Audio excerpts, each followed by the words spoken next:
ഇന്ന് നമ്മുടെ നാട്ടിലെ ഒരുപാട് ആൺകുട്ടികൾക്ക് വിവാഹം കഴിക്കാൻ നിൽക്കുന്നുണ്ടല്ലേ. അതുപോലെ തന്നെ നല്ല വിദ്യാഭ്യാസം ജോലിയൊക്കെ ഉള്ള ഒരുപാട് പെൺകുട്ടികളും ഇന്ന് വിവാഹം നടക്കാതെ കാത്തു നിൽക്കുന്നുണ്ടല്ലേ. എന്തായാലും കാരണം ആരെയും കുറ്റപ്പെടുത്താനല്ല, ചിന്തിക്കാൻ വേണ്ടി മാത്രം പറയാണ്. ഒന്നാമത്തെ കാര്യം നമ്മൾ പലരും എന്താ വെച്ചാൽ ഒരു പെർഫെക്റ്റ് ജീവിത പങ്കാളി അന്വേഷിക്കുന്നു എന്നുള്ളതാണ്. സത്യമാണത്.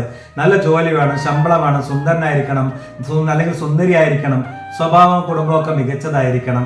ഇങ്ങനെ ഓരോ ഗുണങ്ങളും ചേർത്ത് അവസാനം യഥാർത്ഥ മനുഷ്യനേക്കാൾ ഒരു സങ്കല്പ മനുഷ്യനാണ് നമ്മൾ അന്വേഷിക്കുന്നത് എന്നുള്ളതാണ്. ഇതിനെക്കുറിച്ച് അമേരിക്കൻ സൈക്കോതെറാപ്പിസ്റ്റായ ലോറി ഗോത്ലേബ് ഒരു മനോഹരമായ ഒരു കഥ പറയുന്നുണ്ട്. എന്താണെന്നറിയോ? ഒരു ഹസ്ബൻഡ് സ്റ്റോർ, അതായത് ഭർത്താക്കന്മാരെ വിൽക്കാൻ വെച്ചിരിക്കുന്ന ഒരു സ്റ്റോറാണ്. ആ സ്റ്റോറിന് 6 നിലകളാണുള്ളത്. ഏത് നിലയിൽ കയറിയാലും തിരിച്ചു പോകാൻ വഴിയില്ല കേട്ടോ. ഒന്നാമത്തെ നിലയിൽ കയറി ആ ഹസ്ബൻഡ് തെരഞ്ഞെടുത്തുകൊണ്ട് നിങ്ങൾക്ക് പുറത്തേക്ക് പോകാം. ഇങ്ങനെയാണ് ഓരോ നിലയും ക്രമീകരിച്ചിരിക്കുന്നത് എന്നുള്ളതാണ്. ആദ്യത്തെ നിലയിൽ നല്ല ജോലിയുള്ള ഒരു പുരുഷന്മാരാണുള്ളത്. ഒരു പെൺകുട്ടി ആദ്യത്തെ നിലയിൽ ഭർത്താവിനെ തെരഞ്ഞു പോവുകയാണ്. നല്ല ജോലിയുള്ള പുരുഷന്മാരുണ്ട്. അപ്പോഴാ പെൺകുട്ടി ആലോചിച്ചു, നല്ല ഭംഗിയുള്ള പുരുഷന്മാരാണ് കേട്ടോ. ആ പെൺകുട്ടി ആലോചിച്ചു രണ്ടാമത്തെ നിലയിൽ ഇതിനേക്കാൾ നല്ല കിട്ടുമെന്ന്. അങ്ങനെ രണ്ടാമത്തെ നിലയിലേക്ക് പോയി. രണ്ടാമത്തെ നിലയിൽ ജോലിയും കുട്ടികളൊക്കെ ഇഷ്ടമുള്ള ഒരു പുരുഷന്മാരാണുള്ളത്. വീണ്ടും ആ പെൺകുട്ടി കരുതി ഇതിനേക്കാളും നല്ലത് മൂന്നാമത്തെ നിലയിൽ കാണുമെന്ന്.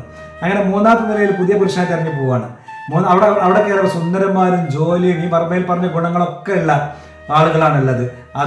അങ്ങനെ അതിനേക്കാൾ നല്ലത് തെരഞ്ഞെടുത്ത് നാലാമത്തേൽ പോയി.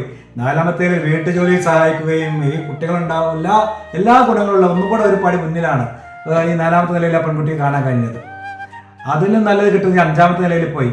ഇതെല്ലാം കൂടെ ഉള്ള പിന്നെ ഒരു തമാശക്കാരനും കുടുംബമായിട്ട് എല്ലാ രീതിയിലും ഒത്തിണങ്ങിയ ഒരു പുരുഷനാണ് ആ നിലയിലുള്ളത്. എന്നിട്ട് മതി വരാതെ അവള് 6ാമത്തെ നിലയിലേക്ക് കയറി പോവാണ് കേട്ടോ. ആ സമയത്ത് ഇതിന് നല്ല മുകളിൽ ഉണ്ടാവുന്നത് കരുതിയിട്ട് 6ാം നിലയിൽ കയറിപ്പോയതാണ്. അവിടെ ഒരു ബോർഡ് മാത്രമാണ് കാണുന്നത്, ഇവിടെ ആരുമില്ല. മനുഷ്യൻ ഒരിക്കലും പൂർണ്ണ തൃപ്തിയല്ലെന്ന് കാണിക്കുന്നതാണ് ഈ നില. അതുകൊണ്ട് ഈ കഥ സ്ത്രീകൾ മാത്രം കുറിച്ചല്ല കേട്ടോ, പുരുഷന്മാരെ കുറിച്ചും കൂടിയാണ്. കാരണം എന്താ വെച്ചാല് പല ആൺകുട്ടികളും പെൺകുട്ടികളെ യാഥാർത്ഥ്യത്തിനപ്പുറമുള്ള പ്രതീക്ഷകളാണ് പലപ്പോഴും നമ്മുടെ മനസ്സിൽ വെക്കുന്നത്. വിവാഹം എന്നത് പെർഫെക്റ്റ് മനുഷ്യനെ കണ്ടെത്തൽ മാത്രമല്ല, 2 സാധാരണ മനുഷ്യർ പാരസ്പര്യത്തിന്റെ കുറവുകൾ മനസ്സിലാക്കിക്കൊണ്ട് ബഹുമാനിച്ച് ഒരുമിച്ച് ജീവിതം പണിയുന്നതാണ് ആ ജീവിതം എന്ന് പറയുന്നത്. അതുകൊണ്ട് നമ്മുടെ പ്രതീക്ഷകൾ ഉണ്ടാവട്ടെ, പക്ഷേ ആ പ്രതീക്ഷകൾ കാരണം നമുക്ക് യോജിച്ച നല്ലൊരു മനുഷ്യനെ നഷ്ടപ്പെടുത്താതിരിക്കുക. കാരണം പൂർണ്ണ മനുഷ്യർ ഈ ലോകത്ത് എവിടെയുമില്ല. പക്ഷെ നമുക്കിപ്പം നല്ലൊരു ജീവിതം പണിയാൻ തയ്യാറുള്ള മനുഷ്യന്മാർ ഇപ്പോഴും ഉണ്ട് എന്നുള്ളതാണ്. അതുകൊണ്ട് നിങ്ങൾക്ക് നിങ്ങളുടെ അഭിപ്രായങ്ങളൊക്കെ എൻ്റെ കമന്റിൽ നിങ്ങൾക്ക് അടയാളപ്പെടുത്താൻ കേട്ടോ. എല്ലാവർക്കും ഒരുപാട് നല്ലത് വരട്ടെ. ഒരുപാട് സ്നേഹം മാത്രം. Thank you.